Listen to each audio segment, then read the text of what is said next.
king's steward, Doug, stopped them before the throne room.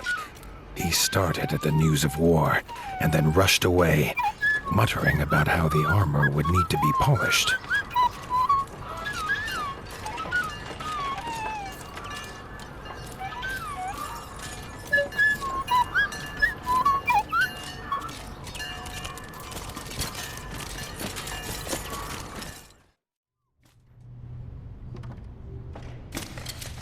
Dennis, the king's brother, was also curious to see this northerner.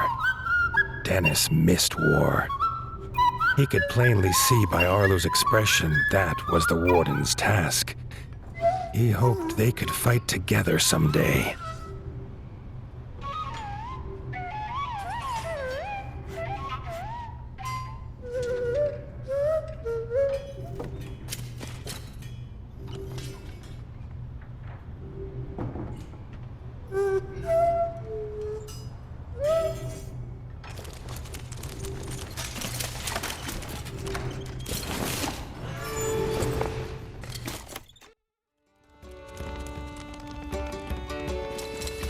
Arlo was nervous to meet this king. He hoped Reggie lived up to all he'd heard from Robin. He did not have to wait long. King Reggie was glad to see his old friend Robin was safe and bid him to tell his tale. Robin told of the death of his son by the ferocious Darkwings and begged the king prepare his forces to go north. Reggie was sad at the loss of Little John, but said that was not reason enough for the South to join a northern war. The king wished them well and turned to go. Arlo stepped forward, asking what the king would do when there was no Winter's Edge to shield the South. If they sent no help now, the Darkwings would not stop at their borders. Reggie listened to Arlo tell his tale. It brought back terrible memories of a father lost and a land left in ruin. A tale not unlike this young Warden's. He held out his paw in friendship. King and Warden, united, could stop any foe. The southern ratfolk would not simply leave the warmth of their homes for frozen lands they had never seen. A trial by combat would prove his worth. Arlo agreed. He would do whatever it took.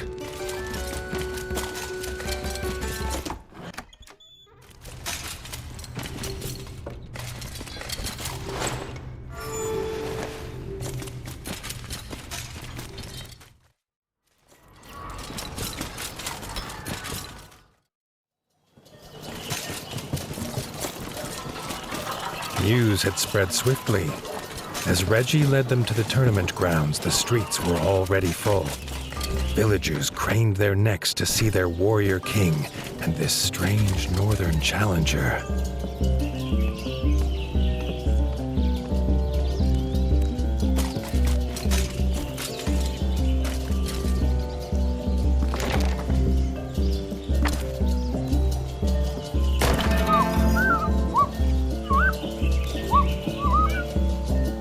Doug was an unlikely opponent for the first round. His small stature made it hard for him to wield a sword. But when it came to fighting for his king, Doug stood 10 paws tall.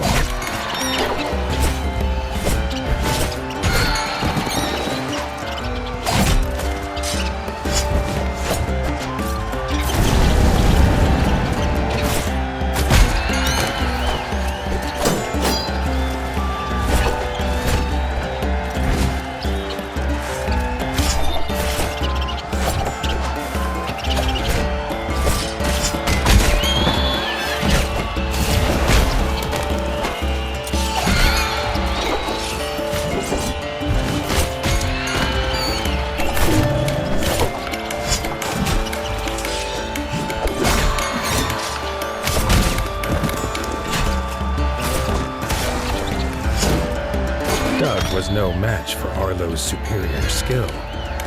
Reggie could already see this would be a tournament that they would squeak of through the ages.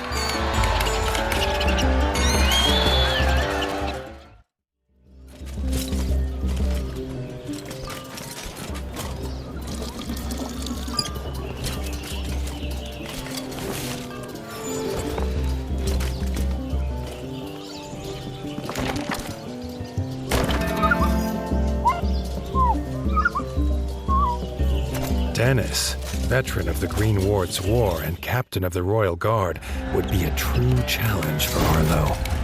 The crowd's cheers for the king's brother echoed off the arena walls.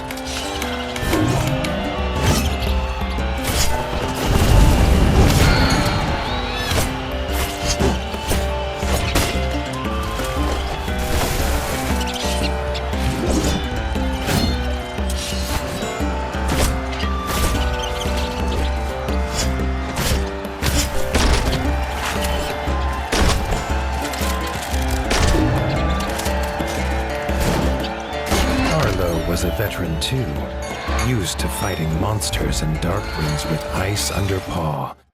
Dennis did not compare. Now the crowd cheered for him.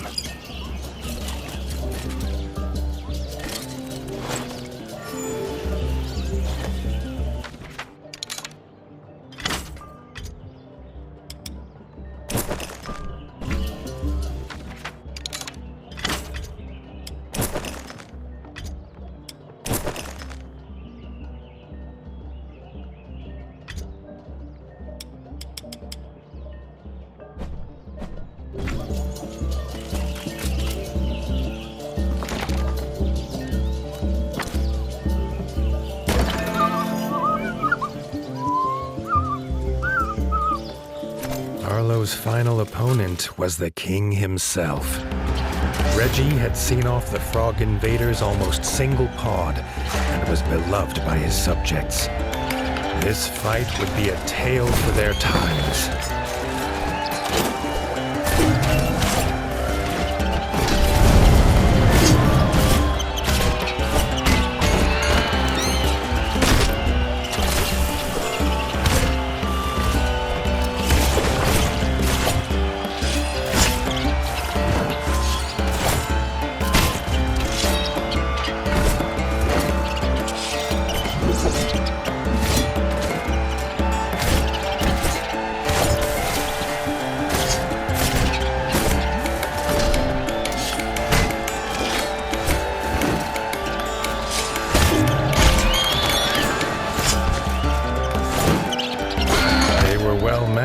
In stature and skill, there was not a whisker between them. They shook paws in truce. No rat could doubt Arlo's worth now.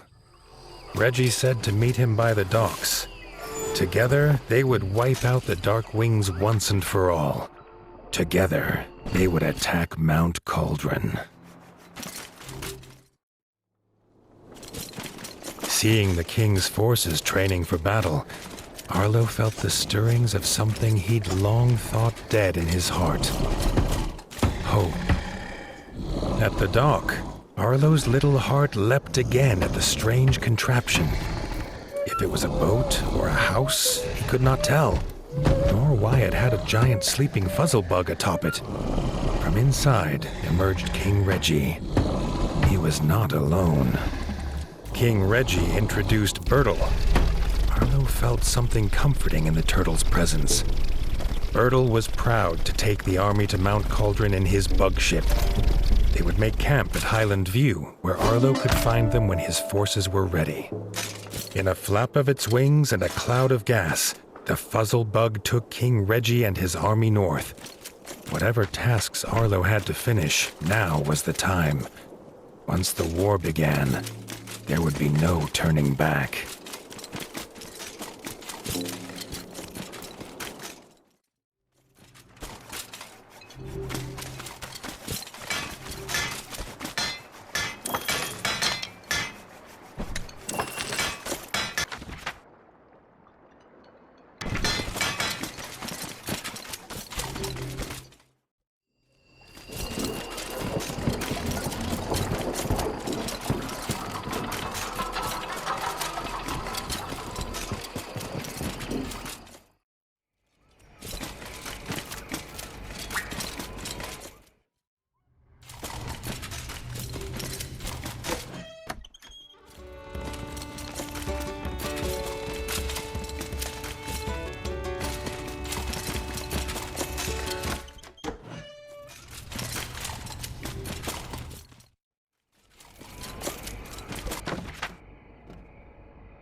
The air hummed with powerful energy.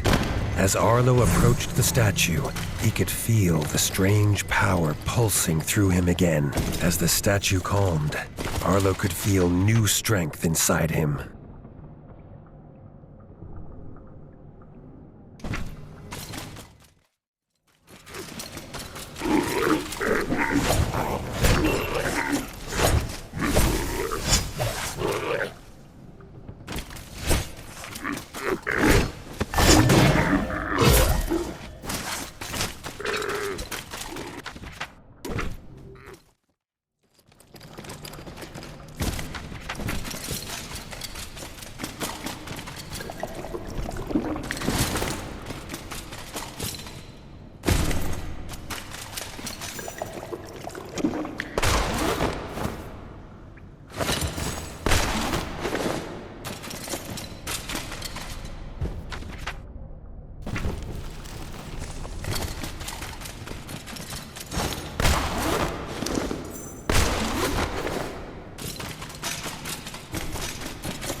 As Arlo approached the statue, the familiar pulse of energy began to buzz throughout his body. From his tail to his whiskers, Arlo felt stronger than he had ever done before.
mole sobbed at his empty paint pot. He was moved at the Warden of the Waste's offer to risk his life to bring him paint. Arlo was sure that's not what he'd said. But the mole explained this blue pigment was found only in the blood of an iceworm.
Worms had been seen again, but these ones emerged not from mud, but from the ice, and were said to be big enough to swallow the Warren whole. The rabbit bounding toward him was exhausted and panicked. Between his frantic breaths, Arlo made out the words, iceworms and village walls.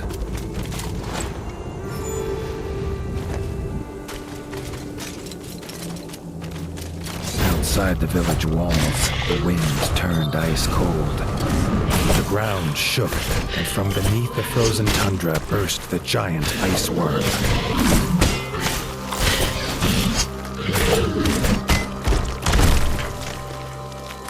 The ice worm had escaped for now. Arlo knew he could not rest. This creature would return if he did not finish his hunt.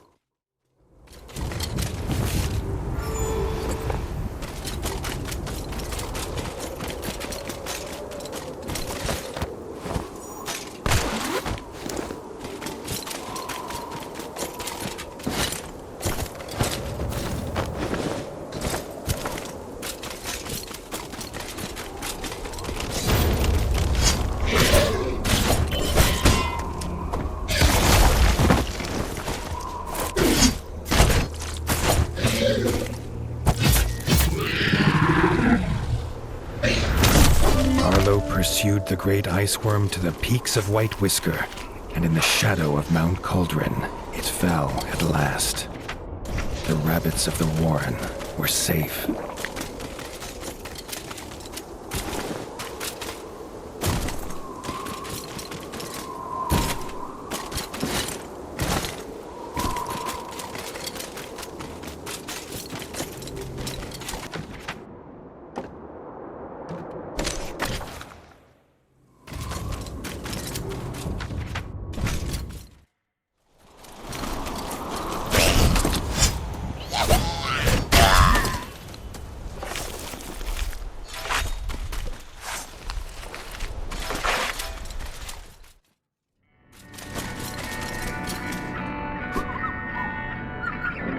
The mole was delighted to have paint again, and set about decorating his soldiers once more.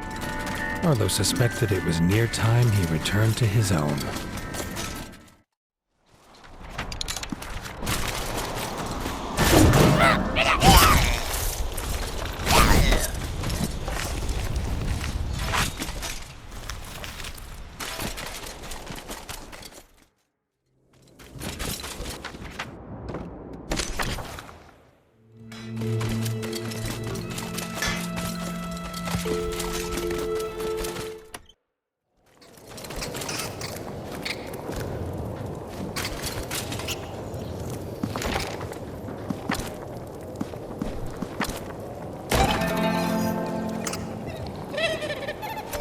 The keen ears of the rabbits had heard frost-footed centipedes on the march. With the Warren's defenses in tatters, they turned to the Warden for aid.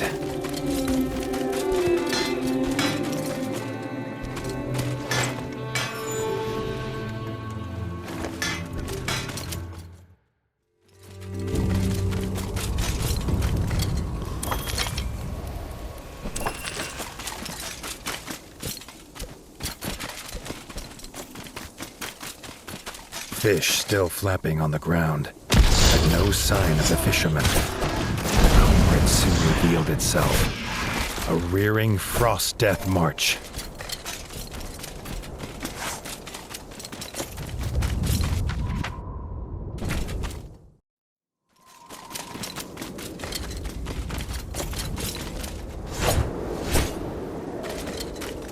The rabbit was hanging on by a whisker. But before Arlo could save him, the beast was on him.